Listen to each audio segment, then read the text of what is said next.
Magandang araw mga kaibigan. Magbigay tayo ng reaksyon ngayon sa interview ng SMNI sa isang batikang political analyst, si Professor Froilan Calilong ng University of Santo Tomas. Puring-puri sa hangang-hanga itong political analyst na ito sa galing ni PRRD sa pagsagot sa mga tanong sa Quadcom. Pinaglalaroan lang daw ni PRRD itong mga kongresista. Okay, pakinggan natin ang interview at magbigay tayo ng reaksyon. Umaga po sa lahat ng ating mga taga-subaybay. Morning po. Ayan, si Prof. Froilan Calilong, mga kababayan. Prof, kumusta na monitor po ba ninyo yung naging hearing kahapon ng Quadcom? Kung saan dumalo Yes. si dating Pangulong Rodrigo Roa Duterte. Ano yung masasabi muna doon sa pagdalo ng dating Pangulo? Well, definitely this is something that I think is really good. No? So far as our democracy is concerned, again, sinubukan yata ng Quadcom. So, very good. It's part of democracy. Ako rin natutuwa na nag-attend si PRRD. Kasi kung hindi siya mag-attend, baka darating ang punto na i-cite in contempt siya, wala siyang magagawa. Kundi ikulong siya ng mga kongresista. Delikado yun. Magkakagulo ang taong bayan. Kayo, papayag ba kayo na basta-basta na lang ikulong ng mga kongresista si PRRD? Di ba? May gagawin tayo. Na para proteksyonan ang minamahal nating presidente. So, maganda at nag-attend siya. Ako, maligaya ako at nag-attend na siya. Hopefully, tantanan na siya ng Quadcom na yan. Na i-delay or i-defer yung kanyang pagdalo, no? But I think the former president insisted na ituloy kahapon yung kanyang pagdalo, no? So I think this tantamounts to the readiness of the former president to really address the queries of the Quadcom. Unfortunately, mukhang kulang sa sustansya, lalong-lalo na yung pagtatanong nitong committee na to. Kulang sa sustansya ang pagtatanong.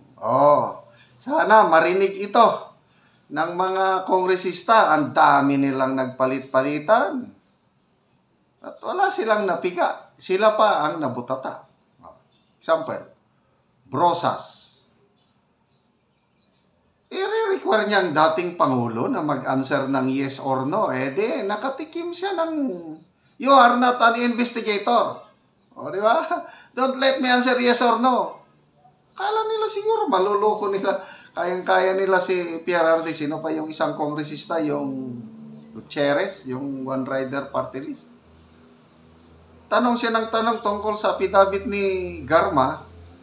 Wala namang kopya si PRRD tungkol sa affidavit. Kaya sabi niya, you are now investigating me. Don't do that. I will stop this. Let's stop this. It's unfair. Pahiya. Ang dami nilang napahiya. Kasi yung script nila hindi pa nakahanda. Di ba, pinospon papuntang November 21 pa sana nag-insist si PRRD. Doon sila natalo. Kaya, wais talaga itong ating Tatay Digong. The best president we ever had.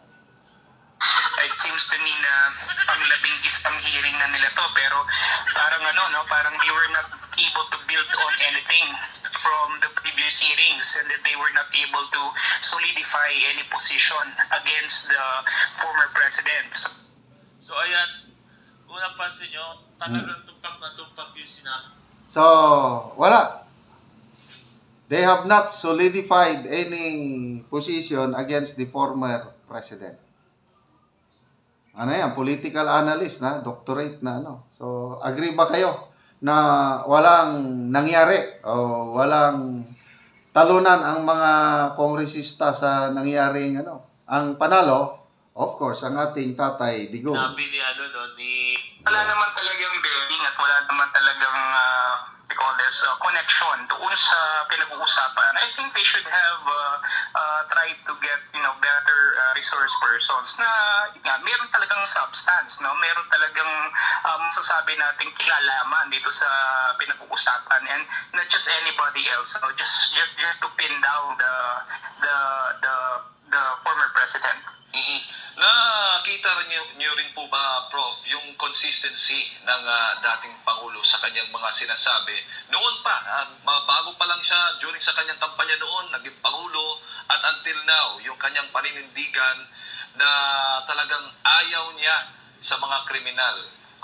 Sabi pa nga, nabanggit pa nga niya, yours is human rights, pero sa kanya, human life. Kasi ang pinoprotektahan niya yung ating mga kababayan. Kapag kriminal, talagang dapat mawala na sa mundong ito, sa sosyedad.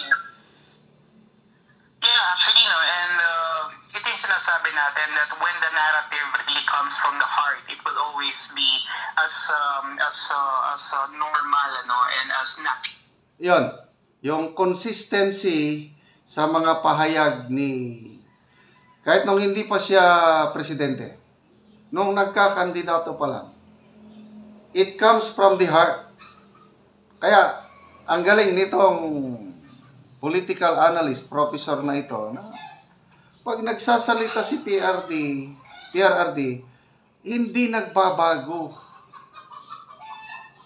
Galit siya sa mga masasamang tao dahil sinisira nila ang kinabukasan ng ating bansa.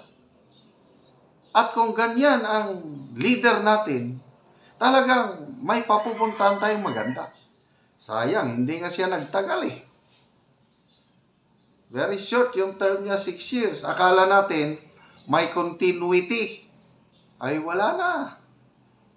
Wala na yung... sayang. Bumalik na. Alam nyo na, yung bumalik. Yung kalakaran ng balik na kay iba ang pamamaraan ngayon. Walang dating, walang pusong mamon ang sistema. Hindi katulad ni PRRD. It comes from the heart. Very consistent. Human rights? Yes. Nandyan yung human rights. Kaya lang, mas importante ang human lives. Yung mas nakakarami. Kaya palagi na lang sinisisi yung alleged extrajudicial killings. Yes, meron. Kagagawan yun ng mga loko-lokong pulis. Wala namang state policy na mag-extrajudicial killings. Wala naman. May mga loko-lokong pulis, sila nakakagawa. Dapat sila ang kasuhan. So, iba yung command responsibility. Command responsibility, iba naman yung personal accountability. So, inaako ni PRRD, I take full moral and legal responsibility yan as Commander-in-Chief. Kaya lang, yung gumawa ng kalukuhan, yung mga pulis na yan, sila ang accountable. Bakit nila sinortcut o dahil hindi man natin maiwasan, may mga lukulukong pulis, yung mga ninja cops, yung may mga gusto nilang patahimikin ng mga tao nila, yun. Bakit isisi kay PRRD? Okay? Natural as it should be. And I think ito yung pinapakita ng ating Pangulo na from 2016, actually hindi lang 2016, from the time that he was mayor of Davao, his position never faltered regarding criminality and regarding this drug menace. And I think it really comes or emanates from the fact na talagang he really loves the country more than anything else, and that he really wants the future generations to actually have a better life. And what better way to give it to them than to veer them away from this drug menace, because this is really going to destroy the country. And time and again, ito yung rhetoric, ito yung binabanggit ng ating Pangulo, ito yung kanyang mensahe. And I don't know why in this particular hearing, lagi na lang sila sabi may mga biktima nitong war on drugs, may mga namatay and all. Pero hindi natin na imbitahan kahit minsan yung mga pamilya, yung mga kababayan natin na nag-benefit naman talaga totally dito sa nangyaring war on drugs na to, yung mga yan na nga ang isang pagkabayas nila. Ang iniimbitan lang mga relatives ng victims ng alleged EJK. Okay naman yun. Kaya lang, kumusta naman yung mga natulungan? Ang dami ngayon nagte-testify dito sa social media. Yung isa, Yumi Santiago. Napanood ko ang vlog niya. Pinapatutuhanan niya na napakalaking tulong ng war on drugs. Tumino ang kanyang pinsan, tatay, uncle. Sino pa? Yung Pilipina in Taiwan, vlogger din yun. Nagte-testify sa social media na ang dami. Kaya tama si Congresswoman Cardema na bakit hindi imbitahan yung libo-libong kamag-anak ng mga biktima ng mga durugista na nakapas lang ng mga inosenteng biktima. One-sided itong hearing na ito, CODCOM na ito. Yung mga tao na nagsasabi na mas umayos yung ating kapaligiran nung panahon na yun, na wala yung pangamba, they could walk up in the streets. So, tama yung analisa ni Panok. So, ayan po. Basta, medyo mahaba yung interview na yan. Salamat, Professor Froilan Calilong, sa iyong pananaw na mahal. Sabi niya, dito natin yung narrative ni PRRDs, mahal na mahal niya ang ating bansa. Ayaw niyang mapunta ito sa kapahamakan. Agree ba kayo?